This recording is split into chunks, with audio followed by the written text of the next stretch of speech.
Hey everyone, RogueGold here. Welcome back to The Division 2. And today, I've got a lore theory video for you. Probably have not seen one of those for The Division 2 in quite some time, because, look, I think we all know that the Division 2 story has kind of stalled out. Obviously, we are getting these new seasons that continue to expand the narrative, though the past several have either just been exploring side plots or progressing the main story fractions of an inch at a time. Looking at you, Rise Up, which I think is a shame. I know there's many of you out there who really invest in the story, and at least it used to be a big motivator for staying involved in the game and community. That all being said, there is one aspect of the lore that has really been carrying the weight lately in terms of intrigue and excitement, and that is the Year 8 classified assignments. Now, I'll give you your spoiler warning right now in case you have not played these and you don't want to know, but the narrative thread linking these missions together, I think harkens back to some of the Division's finest storytelling and mysteries, where you have a surface level plot, but all of that is just to mask a wider conspiracy underneath, meaning what I'm going to pitch to you in this video, I don't think is being done without cause. I believe what is being set up within these classified assignments could tie right back into the main storyline and expand upon a concept that the main plot introduced a while back, but has since just been left hanging. So I promise you this is not some theory that I pulled out of thin air just for the sake of making a video. I've been mulling this one over, giving it a lot of thought, and I think it is finally worth presenting, so I'll be very curious to hear all of y'all's thoughts. Just want to add in a very quick note that although it has been like 2 weeks at this point, I am writing and making this video prior to the release of Classified Assignment number 4 at the McMillian Reservoir. I know that seems like a long way in advance, but I've just been prepping stuff for being out of town the week that you're watching this video. So that's just to say, if somehow my entire theory here gets confirmed, debunked, somehow invalidated, or in need of correction from info we learn in Classified Assignment 4, then my apologies in advance. Truly just bad timing. I'm going to guess it won't. This seems like the kind of reveal they would say for the grand finale of all of this, if it does turn out to be true, but I just wanted to alert you about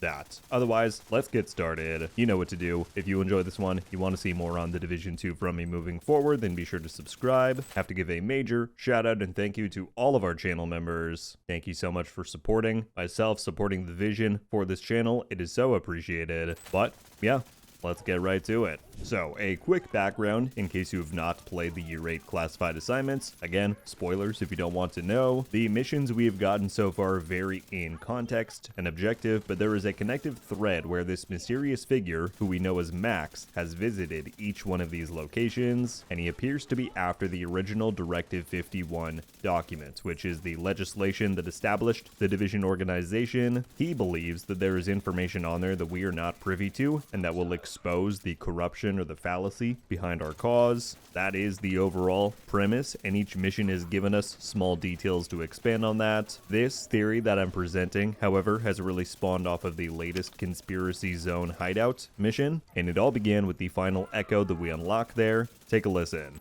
And how the fuck did you get in here? Do you know what this is? Methylamine.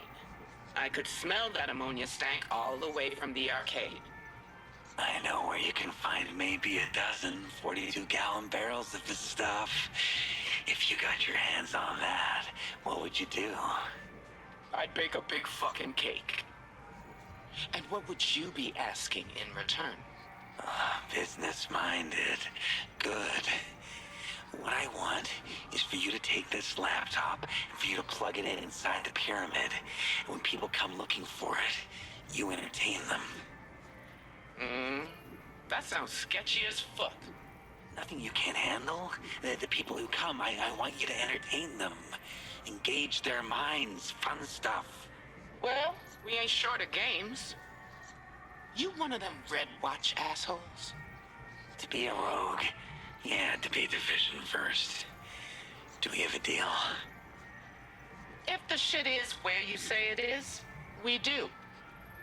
But why the pyramid? It's what I want them to see. I'm sending a message.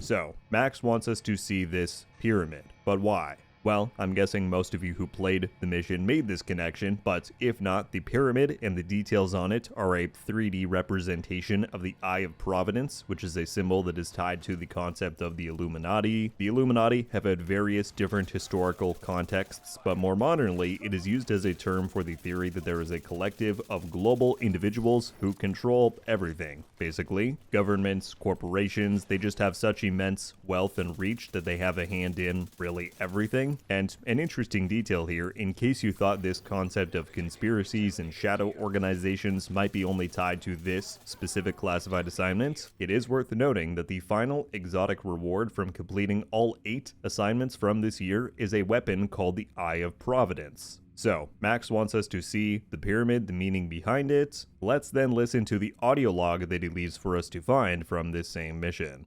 Nice feeling, isn't it? Working a thing out. I used to think they were all idiots, you know. The cranks, flat earthers, moon landing deniers, world government theorists. But now, I look upon those independent thinkers a little kinder. There are shadowy figures behind the scenes, playing games with all of us. What do we know for sure? You belong to a secret government organization that was hidden from society and has assumed power through a global pandemic. Directive 51, the dollar flu. Actions taken by men just to set up the board. So, who is playing the game? Who tells you what to do? Who programmed your little watch? Be seeing you.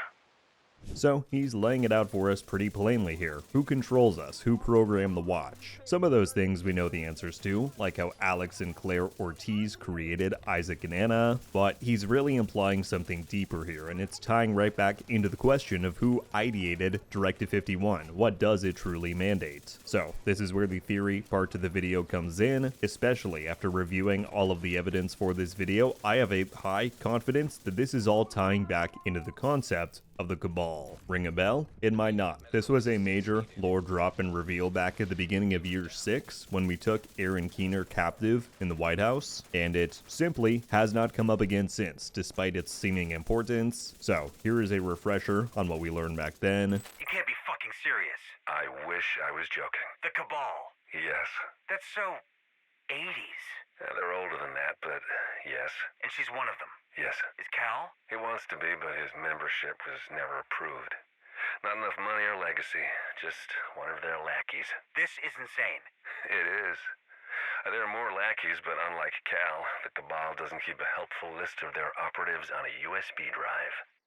Now, the she that they're referring to is Natalia Sokolova, who is the primary antagonist that we've been going against for a number of years now. This implies that she is just one of a number of Cabal, which, feel free to look it up, is quite synonymous with the concept of the Illuminati, basically a global group of ultra-powerful and influential figures. Now, maybe you're skeptical of this and thinking, why would they bring this back now? It's been 2 years since we learned of them, we haven't heard a peep since. And I would be inclined to agree, yet interestingly, the dev team actually mentioned them by name at the start of this year. This is from the developer AMA that happened on Reddit back in March. Somebody asked where the story will be going for this year and for the future, who will be involved, and the dev team specifically says the Cabal may or may not play a role in future developments. Now, obviously that is not confirmation of anything, but usually they're pretty cagey with stuff that they know is not set in stone, and so this just seemed a bit too forward for me to think that it is not something they intend to touch on again.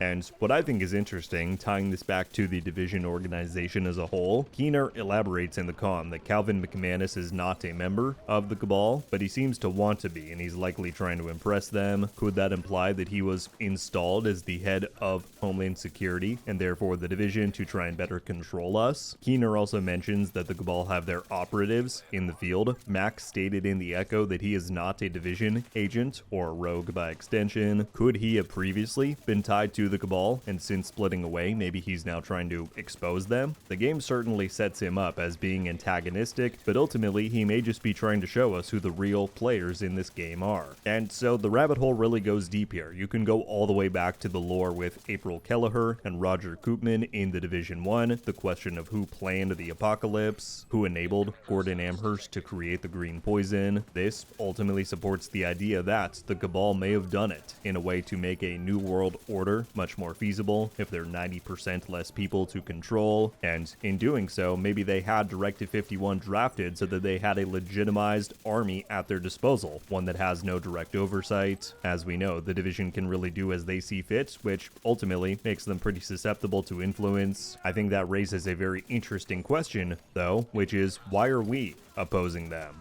If the green poison was orchestrated by the Cabal, if we were created to capitalize on that and support their agenda, then why are we going rogue from that path, if you will? Well, whether it was intended or not, I think this all neatly ties back into some of the existing storylines and conflicts that we've delved into before, between the rogues and the SHD, the hunters, Homeland Security. We, the player, embody what the Division should have been, which is an autonomous government force that's there to rebuild society, help the helpless, and should this be a larger narrative and thread that they want to continue and spin conflict from, then, even if it's a tough alliance to maintain, we have to ally with people like Keener, people like Max, who may see this new real-world order as an existential threat, and together find a way to take on Natalia and however many other Cabal she's tied to. I could very well see that all spilling into the Division 3's narrative. So, yeah, folks, that is most of what I've got. That is the theory, and I'll be very curious to know your thoughts. That's all I've got for today, my friends. I very much hope you enjoyed the video. I realize now, going through this, that this may not all be as far-flung as I made it seem.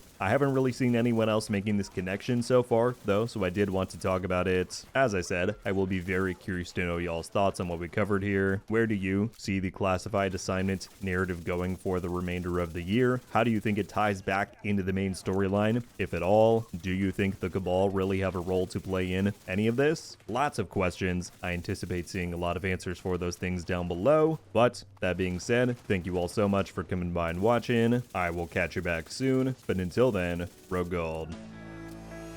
Ow. Oh! We just got a Ravenous! Haha! I might not be friendly. Let's go. Coming to the Division 2. Let's go!